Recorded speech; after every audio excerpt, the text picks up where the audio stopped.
Today I want to talk about the Turkic tradition of Hanafism and like Rumelian Hanafis, or you might say like Ottoman Hanafism. So it's going to be talking about the Turkic traditions, how Hanafism came to various Turkic people. And so Devin Dewis, he's a historian of Central Asia, and Islam was primarily spread from Persian Sufi Muslims into the inner Asian Turkic steppe. So from like Central Asia all the way to Siberia, Mongolia, Eastern Turkmenistan, Tibet, and so on. And a drink that was very common and popular to many of these peoples was called buza or buza. And it was some kind of fermented drink that apparently had some sort of alcohol content.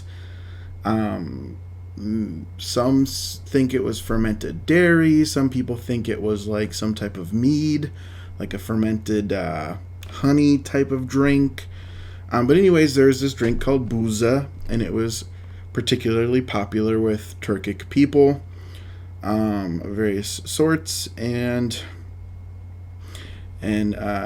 Dewis's 1994 book, which you can look in the description below, I'll put that information.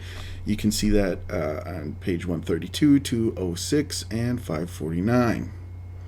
So he states, more or less that the Hanafi Madhab's acceptance of drinking nabidh, which is like drinks fermented from other than grapes, was a contributing factor in the Turkic people's acceptance of Hanafism over other schools of legal jurisprudence.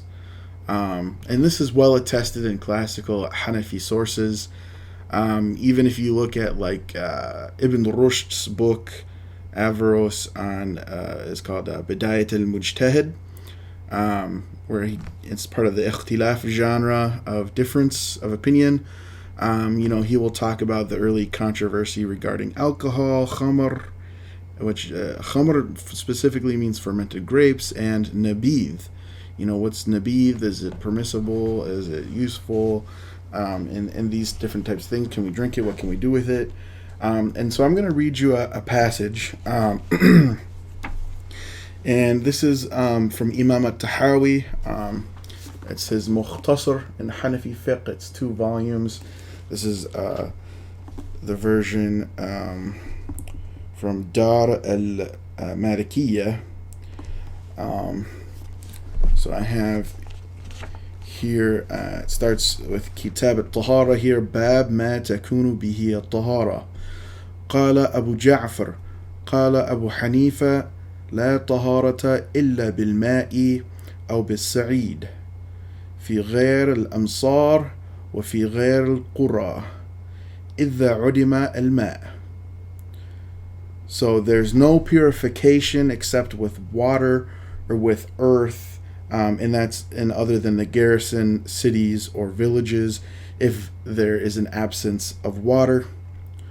And then he goes on, أو بالنبيذ التمر خاصة دون ما سواه من الأنبذة في غير الأمصار وفي غير القرى.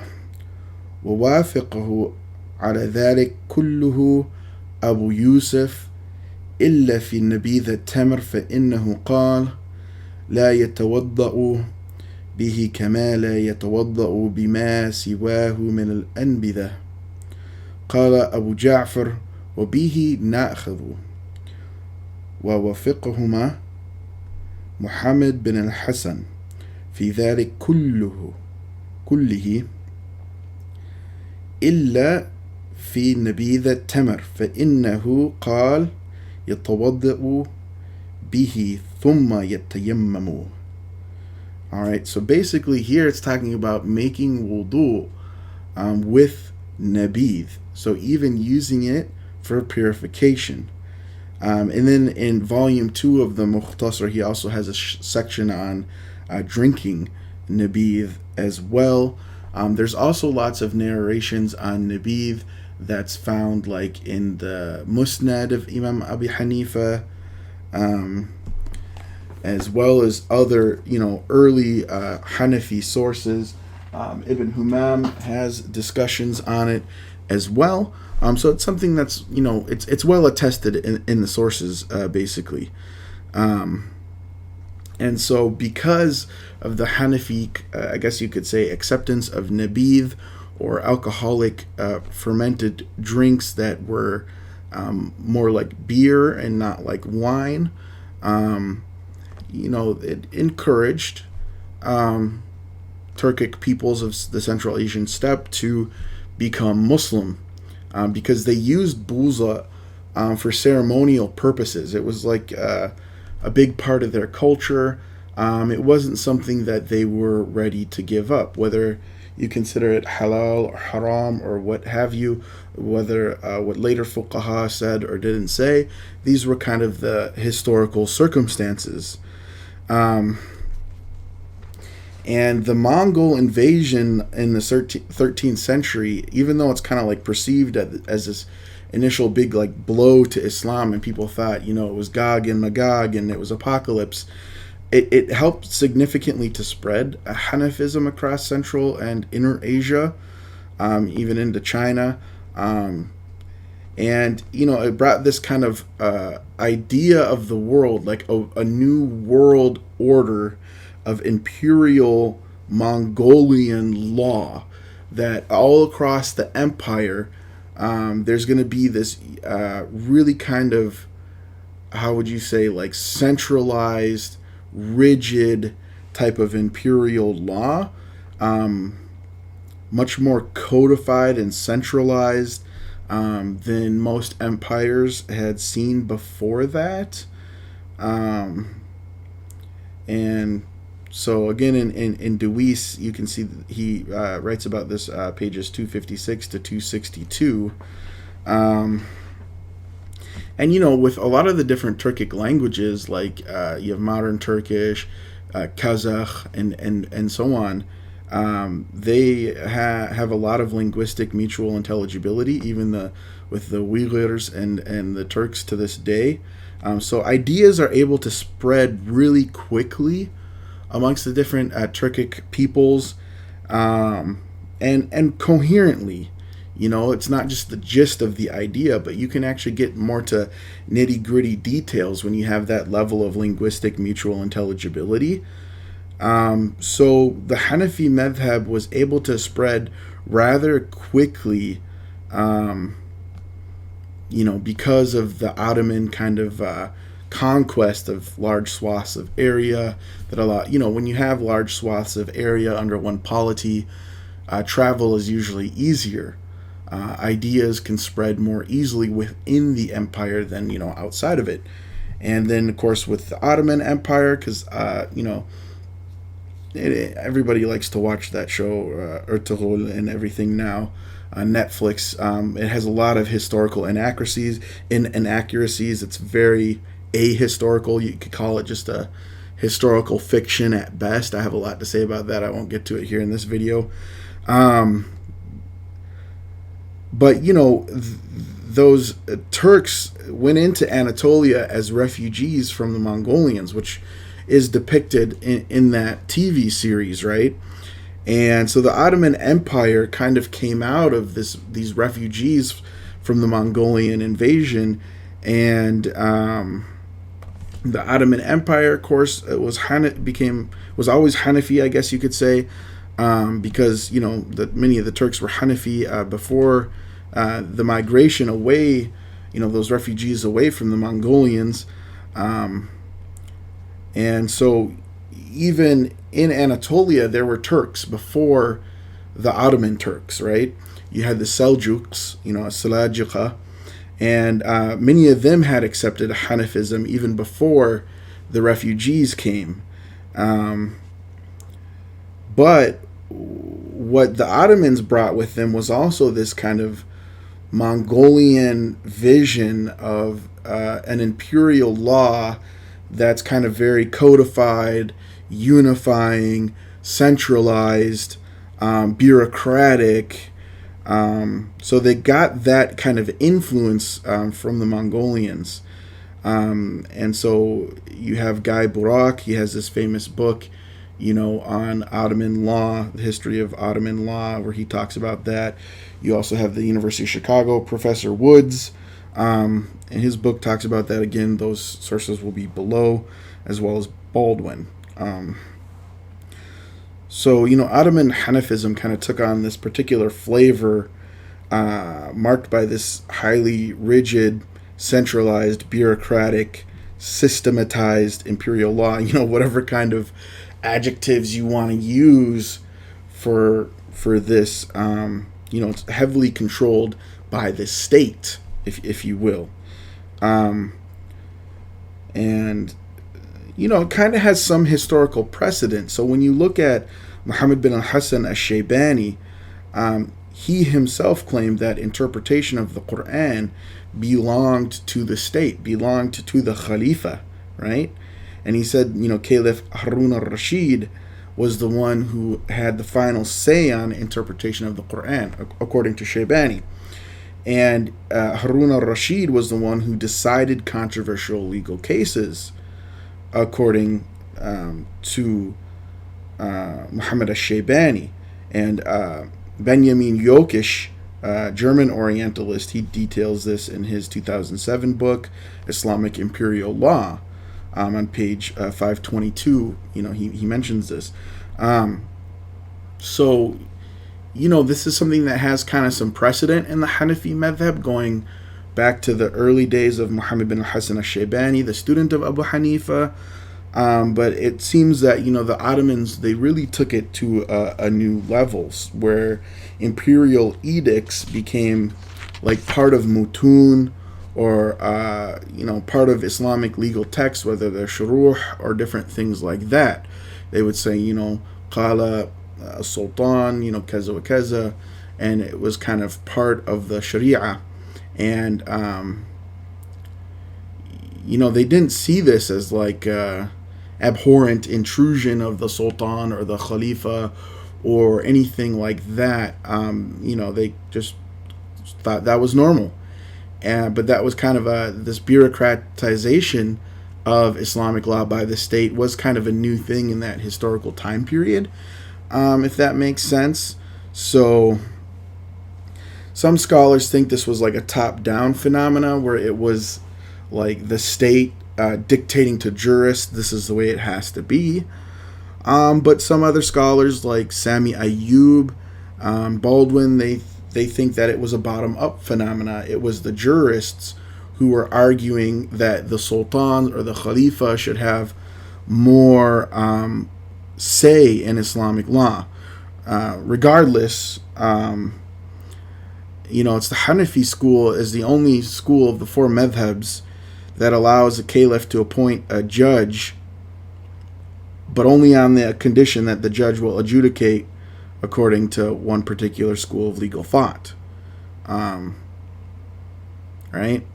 And so the Ottomans kind of standardized the law in a very, like I said, systematized or bureaucratic way, and they preferred the opinions of Abu Yusuf over Shaybani, just like we had read earlier about how the Balkhian Hanafis did that in Balkh.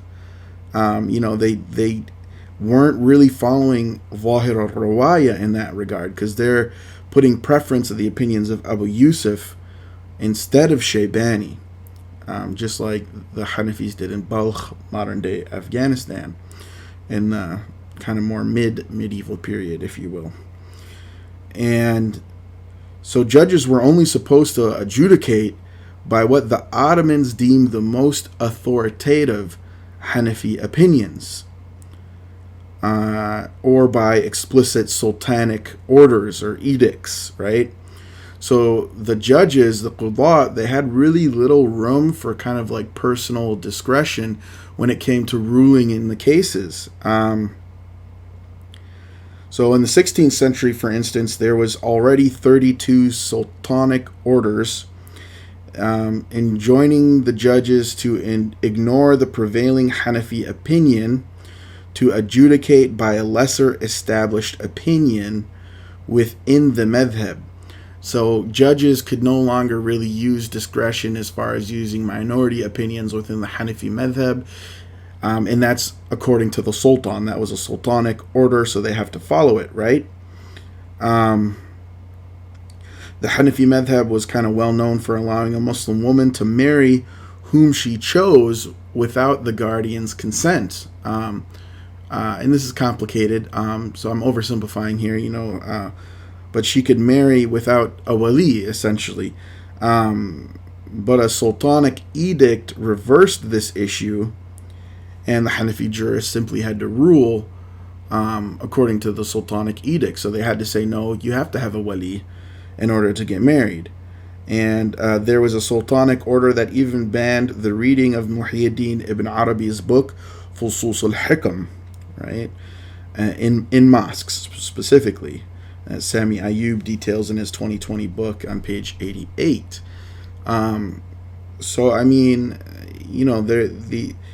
these sultanic orders kind of became part of jurisprudence and part of legal texts. And they wanted to curtail pluralism or difference of opinion within the Hanafi madhhab by only emphasizing the importance of state-appointed jurists, muftis, who were affiliated with the imperial schools and learned hierarchy. So essentially, they had their own madrasa system, their own schools, their own state-approved jurists, judges, and they essentially had complete control, if you will, over who has authority as a judge. And this is kind of similar to what's going on with the modernization of states in Europe, and kind of, you might call the modernization or Enlightenment ideas about the law in Europe. So there might have been kind of this discourse or cross-fertilization or dialogue between the Ottoman Empire and Europe in this regard. We know that the Ottomans sent people over to Europe to study in European universities. And so basically, like, the state-trained jurists from these state madrasas or schools, they had their own mutun, their own primers, their own mukhtasars, their own shuruh, their own hashia, marginalia, hypermarginalia, which differed from other Hanafi traditions or other Hanafi strains. So they had like their own textbooks, so to say. They had their own fatwa collections. Their fatawa were different than other Hanafi fatawa, and they used different texts, different books. And so, you had these seminal texts for Ottoman jurists already by the late 16th century. So it had already become bureaucratized to that level where there's like a state curricula, okay? And all of this was done to undermine other Hanafis in the empire, especially Arab Hanafis. They wanted to take away their religious authority. They didn't want the people to follow them. They wanted these state jurists, and those are the only people who are going to have real authority with the law. And despite all of that, though, as we know, there were very serious Arab, Hanafis that were doing very serious scholarship. Hasan Shurumbulali, Ibn Abidin, just to mention very famous ones, right? And so the Ottoman or Rumelian Hanafis were reading and citing the Arab Hanafis, of course. They were well aware of what the Arab Hanafis were saying, but it didn't conform with what the state curriculum was. So in a sense, they kind of had to, they were reading them, they might even cite them, but they kind of ignored it, in a sense, right? Because it's outside the official curriculum. And you know, it kind of, the Islamic law in a sense became ossified, right? It kind of became stagnant because of this bureaucratization, in a sense, right? And maybe that's why some of the Orientalists and some people said, oh, like the door of ijtihad, the, you know, bab of ijtihad is closed, you know, mughlaq. You know, juristic reasoning became stagnant and fossilized and blah blah blah. But what, you know, and it's also like frustration with this system that led to, you know, al-Madhhabiyya, right? The anti-madhhab movement that we see so commonly with modernity, you know, and the Wahhabi movement from Muhammad bin Abdul Wahhab, the Najdi Da'wah as it's sometimes called. That whole movement and kind of Salafism came as a response to this Ottoman bureaucratization of the law and rigidity and control of the law and this kind of super overreaching centralized state, if you will. You know, but you know, if you look at Ramadan Buti's book al-Madhhabiyya, you know, you'll kind of get an idea about that. But the next video we're going to get into in the history of the Hanafi Madhhab is going to talk about Arab Hanafism during the Ottoman period. What were the Ottoman the Arab Hanafis doing in the Ottoman Empire, even though they were subjects of this over bureaucratization of Hanafi law? What thoughts did they have? What ideas did they have? And what we'll see is that it's actually really quite different from what the Ottoman state was doing. Really quite different from how the Ottoman state jurists were thinking and doing law. The Arab Hanafis were very much doing their own thing, especially when it came to using hadith in Islamic law. So that's one of the developments that I'm going to look at in the next video, just to give you a little teaser. Don't forget to subscribe, give this video a like, put some comments down below. I'd love to know your thoughts, your ideas for new videos and different things you'd want me to talk about.